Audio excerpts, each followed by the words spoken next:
What's good? Sweet, so I apologize. I had my stuff muted, but I am ready to go, and it's been an awesome Final Four. Yeah, I'm excited to talk about it. So, welcome to episode number 89 of Hip Talk Fanatics. I am here with my co-host Chris Kern, and we had some tremendous basketball happen over the course of a couple of weeks, and the Final Four definitely was one of them. And I'm excited to dive deep into the. So, what were your thoughts on Florida against Auburn? So yeah, that was. I feel like the game kind of went how I think, at least I personally expected. Like Auburn's really good, Mhm. and Janai Broom's really good. Chad Bakerman's they both did good, but it really just came down to Walter Clayton is a better player than anybody else on that floor. Yeah. And that was the whole difference. Like, there's so many things. Like, it was a really fun basketball game. There's a lot. Like, these are two really good teams besides him, and like Auburn was the best team for most of the season. Like, they well deserved overall number one seed. Like, they were dominant all season. They're good inside presences. Their guard play, Tashad Pettiford, really good off the bench. Like, they have a lot of different guys that can score. And Janai Broom was the best player in the country for a lot of the season. And but it really comes down to Walter Clayton. I mean, we got to shout out. Florida's had a lot of other guys step up this tournament. Walter Clayton's going to get to shine when he scores 34 points and he's making those crazy threes late in games. But I mean, Elijah Martin had some highlights as well. He had his big dunk that kind of blew Mhm. up. He was made some big shots as well. And I feel like they've had those timely guys step up alongside Clayton on just a nightly basis. Tommy Howe's made some big plays. He made some shots in this game as well. He made some big plays. I know, especially in the Elite Eight game they had against Texas Tech. And Will Richards made some plays. Just, it really, Walter Clayton's on a run that we haven't seen from a player in a long time. Mhm. Like, I've seen the talk on social media. People talk about, like, there's not many guards of his caliber who have kind of led a team on a deep tournament run like he has and just continuously making the big plays. And it's just been fun to watch. It's Yeah. Florida's a really good basketball team outside of him, which is why I think they're tough to beat, almost impossible to beat. It feels like, because if you're in a close game, Walter Clayton is going to make the big shots that nobody else in the country honestly can make. Like, there's those guys who can Yeah. make some shots, but I mean, Walter Clayton seems to make every shot you need from him down the stretch. It's just crazy to watch. I saw the Gators had 39 rebounds in that game. It was definitely big for them to get those rebounds. The way they played Elijah Martin was unbelievable. To go with Walter Clayton Jr., them both, the duo is incredible to watch, and I'm excited to see what they have in store later tonight against Houston. Oh, yeah, it's going to be really interesting. Elijah Martin, he scored double digits in all of their tournament games. He scored 17, 18, 14, 10, 17. All those points in the 5 games. So he's been consistent. He's really stepped up. And he's a tough defender, and they really get after it. But Mhm. it's going to be a really interesting matchup tonight for them.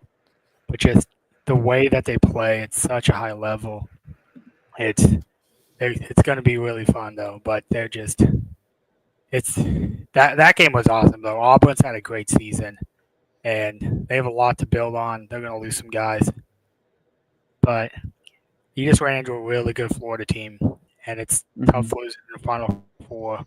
But they got here, and that's a huge accomplishment too. Yeah. What were your thoughts on how Alex Cotton played?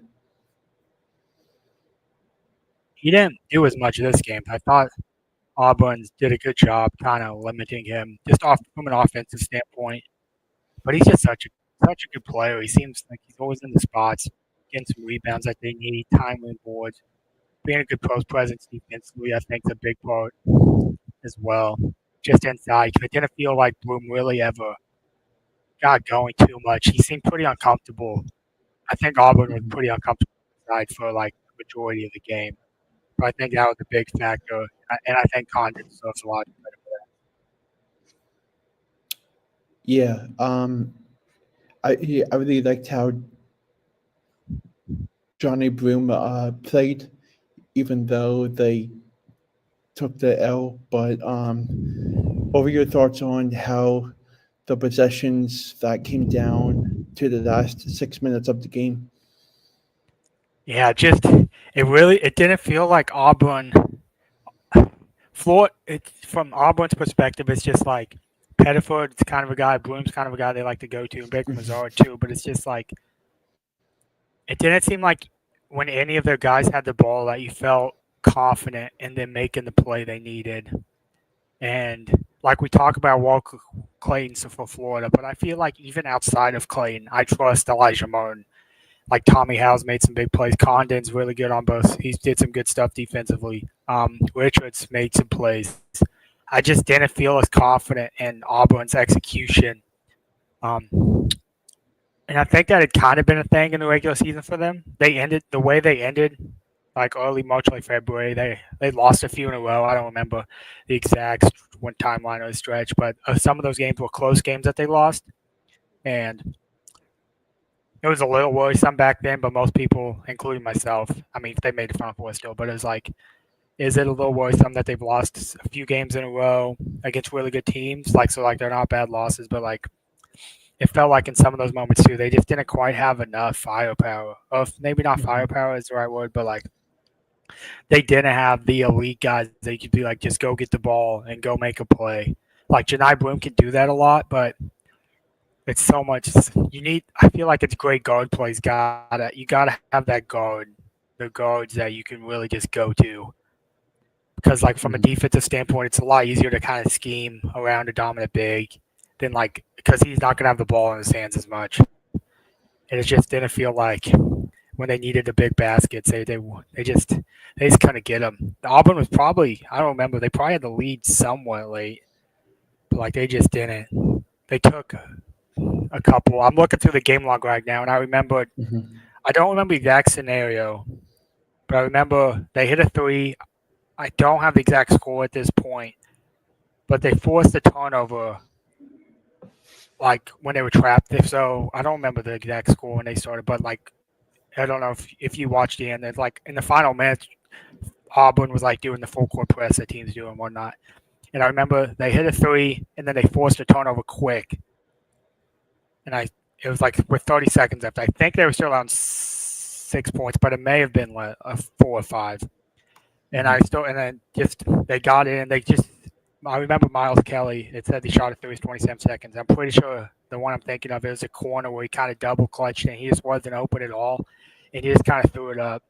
And they just I get in like late game scenarios like you're gonna have to take some shots and just get them up, but that was a rush one after they got the three to force turnover. They get it right back, but then you take a bad three that the percentage of it going in is very small, and it's just like sometimes you can just attack the rim, get the free 2 points because a lot of times the defense will give you that, and then you can set up your defense again. Because I thought their pressure they did some good things with their pressure and their traps.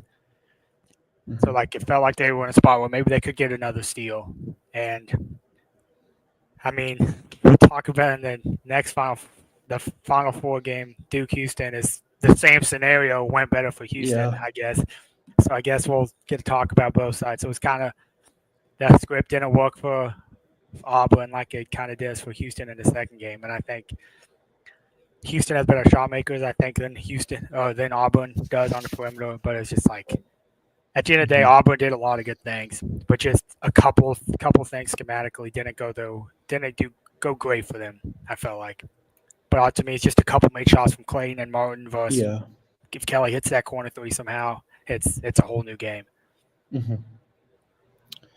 Moving on to the second game of the Final Four. This one was a heck of a game. Houston beat Duke 70-67 to advance to the national title game, which is tonight. And what were your thoughts on how Calvin Sampson coached this game, uh, and what are your thoughts on heading into tonight? I mean, you can always trust Houston, no matter how much they're down. They're going to keep fighting defensively, and just like this Houston team's they're a little bit better perimeter shooting than past Houston teams. Like a lot of the same players from the past couple of years, and like they've just gotten a little bit better, a little more comfortable with some of their offensive sets. But they're just so tough defensively. Like they fight and claw every possession. Like they got down, I think 15 is what they were down in this game, but they just continue to fight. And it was like they just had to chip away. And then, I mean, it was, I don't remember the exact timeline, but I know like the last 10 and a half minutes of the game, Duke only made one shot. Mm-hmm. And it was a Cooper Flag corner three. I remember watching the game. It said the little graphic jinx. So 0 made shots in the last 7-14. Cooper Flag immediately just buries a shot. And he made a couple big plays for them, but it was just like Houston really kind of, I felt like the defense dictated down the stretch what they wanted Duke, or what they wanted to let Duke have. And I thought Flag and Kneppel, especially, I think in the first half, kind of dictated things a little bit more. Mm-hmm. They were able to make some of those shots. Flag's going to be able to get to his spots, and he's going to take some tough shots, but he's going to get to his spots. So it's kind of just like making him as comfortable as possible. But Kneppel, I thought, he had some big shots in the first half. He finished with 16, it looks like. Flag at 27, then nobody else had more than 6 or 7. They really took away Proctor in this game. The interior was just dominant from Houston, as you would have expected. Maluk, the freshman center, had 0 rebounds. They didn't really even play Ngongva. Like they didn't even want to try that because they knew that it was going to be tough. It's just the way Houston, they defend, and just it is so tough how they get after it. What were your thoughts on how Sion James played? He did good things. I know he had a couple rebounds. If I remember right, he's just a guy. He just really battles, and if he could have hit a couple more shots, it would have been nice. But he was someone you were really comfortable with on the floor. Like not when you have Flag and Kneppel, like Sion James isn't the guy who's going to be asked to make shots as much. When you look at guys who you would have liked more offensive production out of, like obviously if James can make another shot or two, but I think the real guy you look at is Proctor, just did not have his game. And Houston's guards, like they're going to make you uncomfortable. That's why I think Kneppel, I talked about already, I think him getting going in the first half was so big, and Proctor never really had that. He never got comfortable. And so much of the talk's going to be better than miss free throw. But like, when you're just out of rhythm offensively, and then you're like, okay, you have to go to the free throw line. He's not a great free throw shooter anyway. Like, you got to go for a 1-on-1 in a Final Four game. It's like, if you've had 0 offensive success all night, that is just a tough spot to be in. And like, you got to make it at the end of the day, but it's just like he didn't, and it's just like they just didn't do it. But like, Sion James, a guy that's been really good for them all season. And they put a lot on him today. They didn't really utilize the bench as much as I think they had at some other spots. Gillis played 6 minutes. So, like, they rocked with Sion James, and I think they felt good about what he did. But it's just like they just didn't have the guys outside of Flag. I mean, even and then in the second half, that turned into Flag couldn't even score the ball most of the time. So it was just really tough spots that they were put in on the offensive end. What were your thoughts on Joseph Tugler and his mishap on defensively? Yeah, I was wondering when you're going to bring this up. I want to first shout out Joseph Tugler is the best defensive player in the country. I don't know. I don't think that Defensive Player of the Year award's been announced yet. Maybe it has. It should go to him. I know he's a finalist. That dude is insane. The way he plays. And he makes a couple big plays after this miscue that I'll get into. We'll get into later. Because that was this, like, I believe it's like the 115 mark, if I remember. I want to pull it up so I know. Don't, because, like, there's so many possessions. Yeah, 114 is when it happened. And it was just like, I think he was, obviously, it's like a big mistake. I think he was just trying to really time when the ball was going to be released, maybe. He may have just had a brain fall and just really just ripped it, too. But, like, he's a guy I trust. So, like, I did notice they didn't have him on ball anymore. At least the next two after that. They had Juwan Roberts on the ball. And Tugler was probably wrecking havoc in the backcourt. And they got them. They may have even forced turnovers at some point. But, I mean, Tugler, I thought that cost him. I don't remember the exact score when that happened. I think that was to get it to 6. I think, or maybe it was 4 to 5. It was 4 to 5 or 5 to. I think it was 5 to 6. Is that because it was a technical for the point? Because I don't think Duke scores again. Yeah, I definitely forget. I definitely forget what the score was. Now. Okay, so that technical happened, and then I was going to bring up this play. Tugler gets a block on the same possession with Duke, and that's like 30 seconds later. And then Sharp hits the 3 coming back. So that technical would have been 5 to 6, which is absolutely huge in that scenario because at some point you're going to have to foul and put Duke on the free throw line.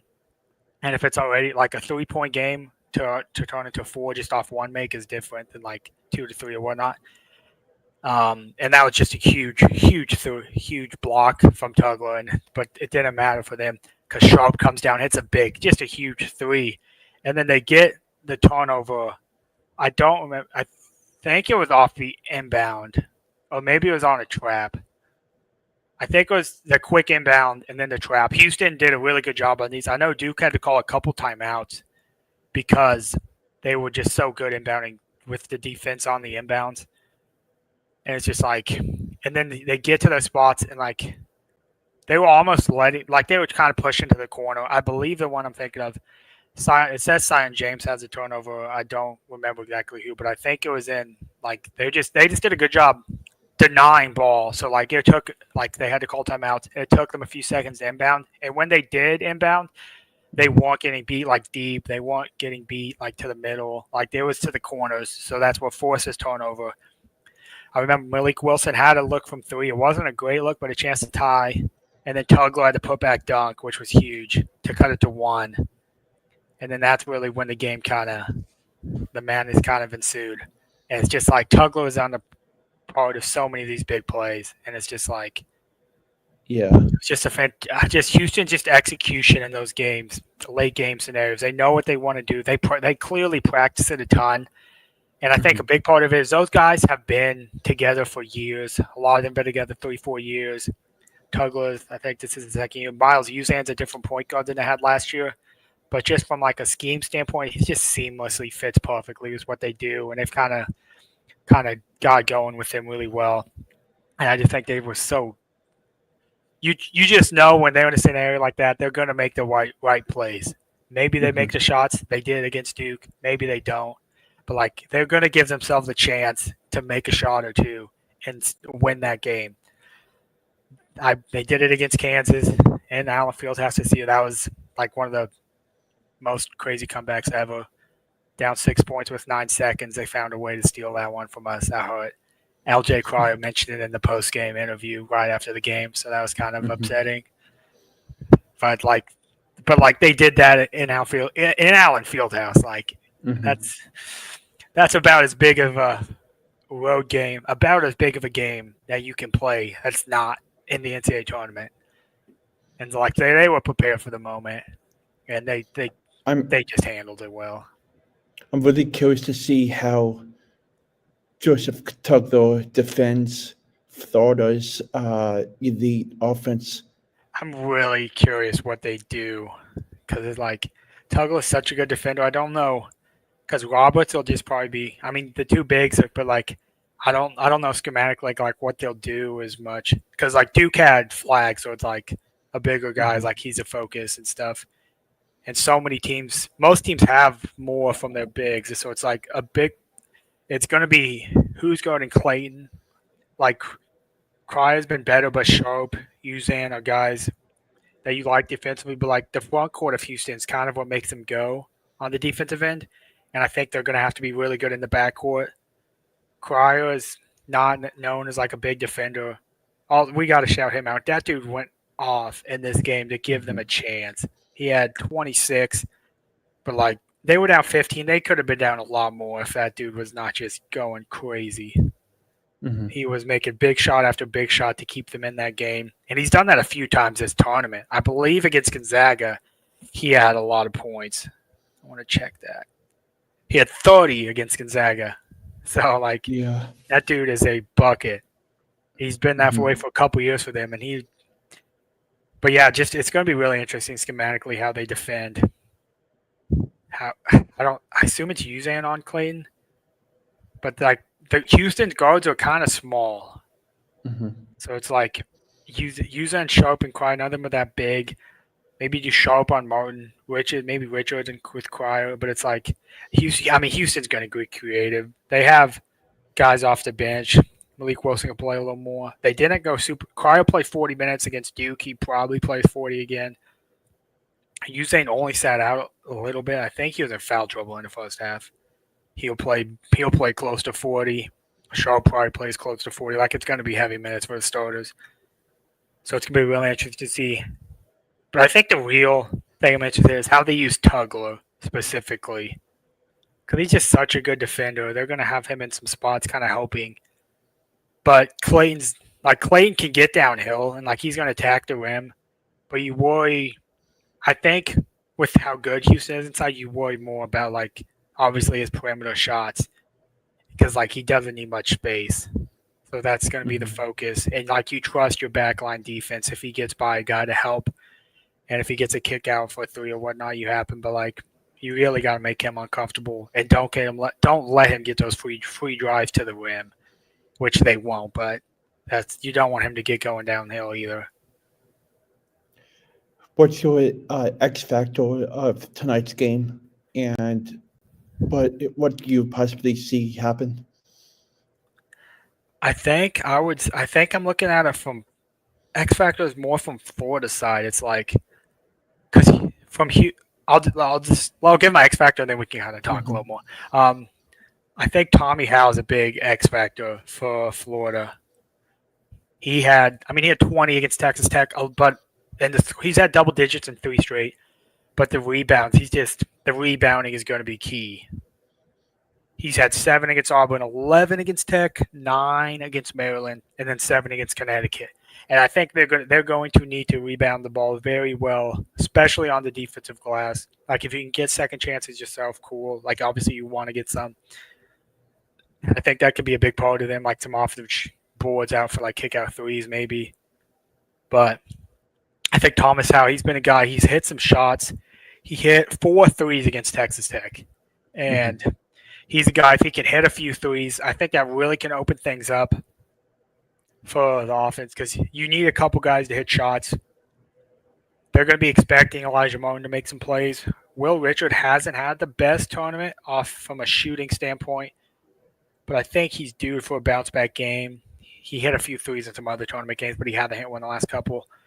So Thomas Howe is definitely my X factor for Florida because for me personally, I feel like you know what you're going to get from Houston's guys a little bit more.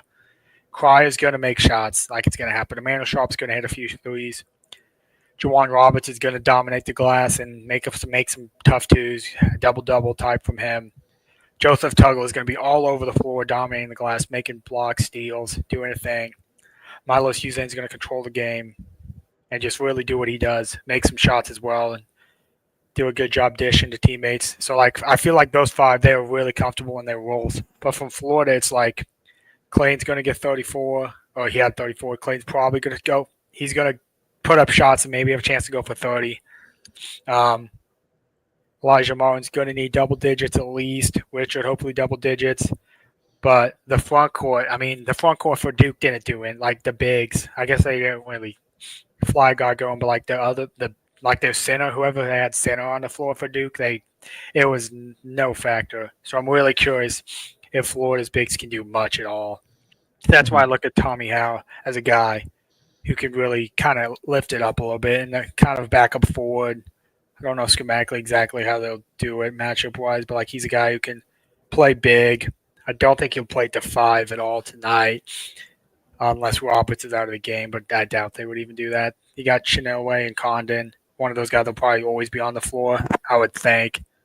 But it's just a lot to from like it's really interesting schematically. So like their offenses kind of go through the guards a little bit more, but Juwan Roberts is a guy I think can have a lot of success on the block too. Yeah. I'll definitely give you my prediction tonight. I think Otto Clayton goes for 28 points. I feel like I'm feeling a big game from him. I think that Florida will be champions by the end of the night tonight.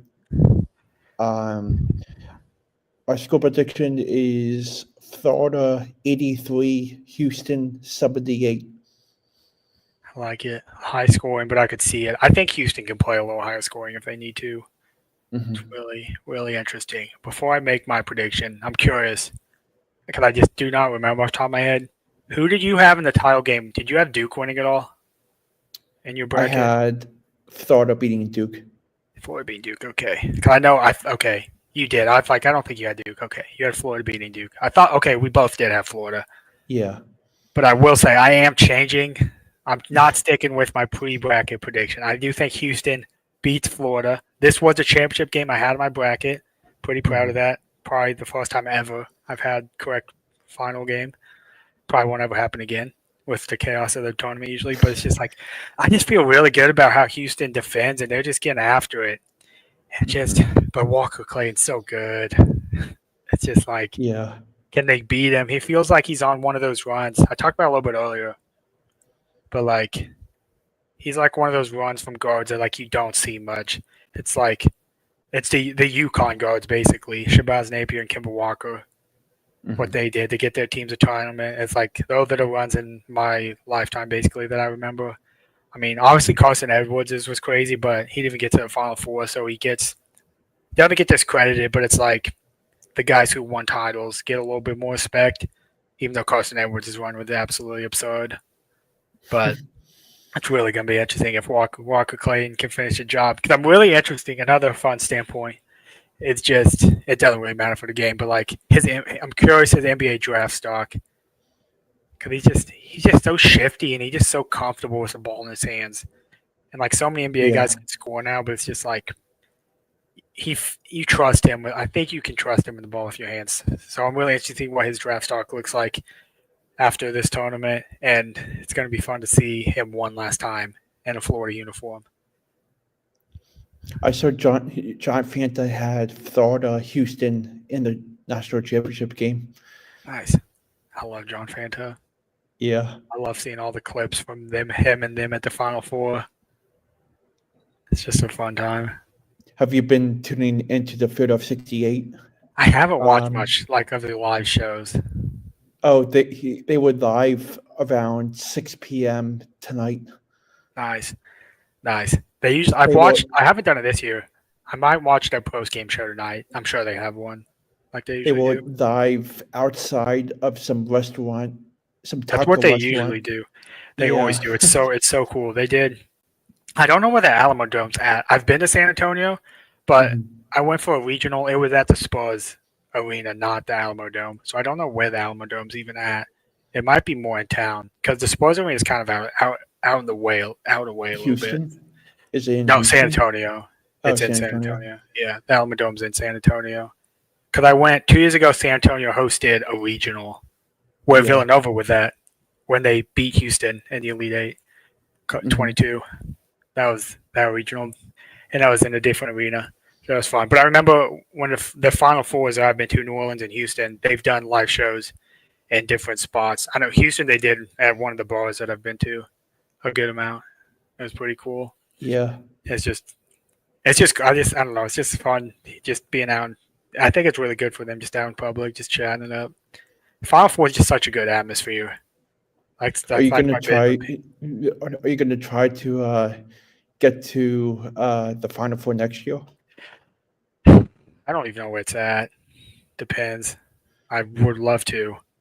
I Mhm. get to another one at some point. It might be. Is it Indy next year? Indy's definitely real reasonable. It's in Indy at some point the next couple years. So like I'll definitely.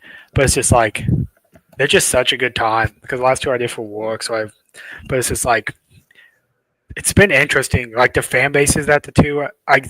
So the New Orleans was absolutely absurd because Nova, Duke, Carolina, and Kansas. Like those four fan bases and those four blue bloods at a Final Four together was just insane.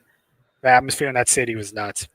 And then Houston, it was Florida Atlantic, UConn, San Diego Mhm. State, and Miami, which is like it was kind of all over the place. They're just totally different environments. San Diego State fans were crazy, like crazy. Like there was a lot of them. They were really cool. So like that was really. It's just really cool to see different fan bases and at events like that. I think. Yeah. I actually just searched up the Final Four for the next 1, 2, 3, 4, 5, 6 years, and next year will be in Indianapolis, Indy's a possibility. and then 2027 will be in Detroit, Detroit is not happening probably, but we'll see. Whenever it's back in Houston, I would go. I don't know if that's on the schedule yet though. and then 2028 will be at Vegas. Vegas would be a fun one. Vegas would be nuts. It's actually going to be at Allegiant Stadium. I figured it would be. I always have interesting thoughts. Final Fours at football stadiums are just weird to me. I don't Yeah, know. Like it's good because like and more people can then go, but 2029 is Indianapolis, Indianapolis, I thought they had a couple. and 2030 is AT&T Stadium. I figured they would get one at some point. It's like those are. I'll definitely try to get to one of those.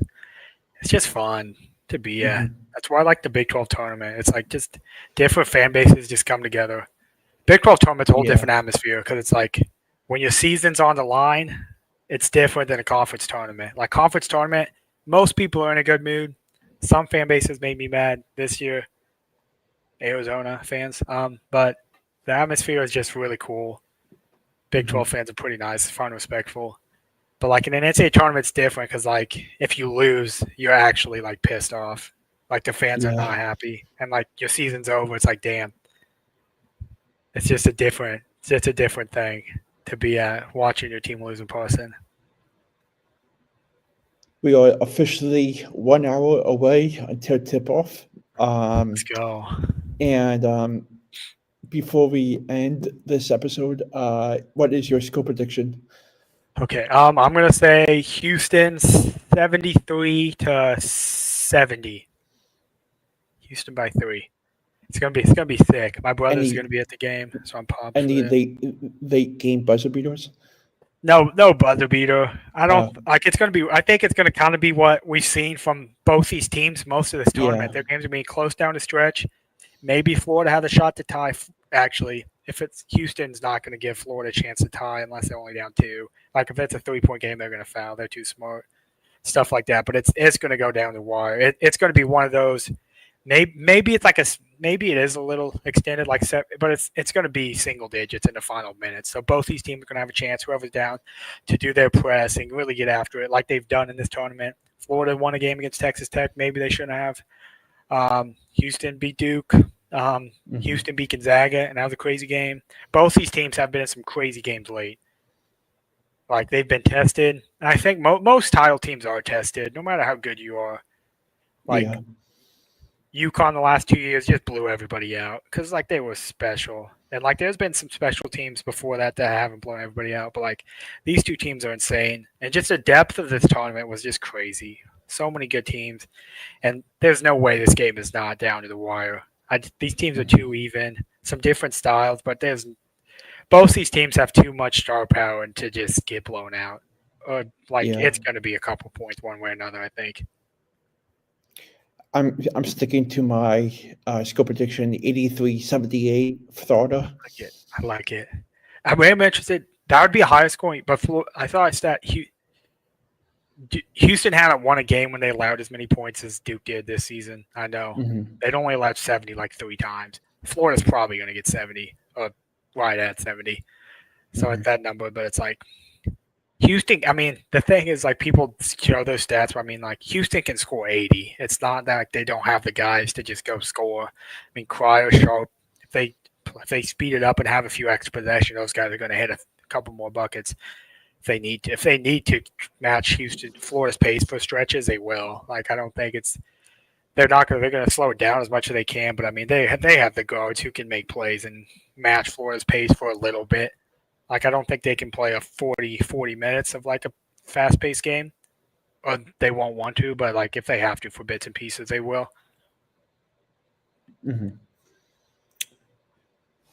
So I'm excited to see what happens in the next couple of hours, and we'll definitely stay in touch with maybe doing a after not the game episode. And thank you everyone for tuning into every episode that we have done this past season, and there's a lot to continue with doing so, and we have a lot of in store in the next few years with what we've been doing, and I'm excited to see where this goes. Yeah, so thank you guys. Anybody that's listened, it's been a lot of fun. What a college basketball season. I always feel like I take it for granted a little bit, and it's just like, dang, this is the last game. But I am excited to get past this so our teams can be playing in one of these again. I'm definitely excited to see what the big picture of next season brings with all the portal moves and stuff like that. I am too. We'll see how these next couple weeks go for our team. We might have to. Both our teams are gonna have so much roster movement. We may have to do an episode just to talk about these players we're getting. KU's already added a couple. I'm sure. I know Nova hasn't had some. Speaking of Nova's got two new ones yesterday.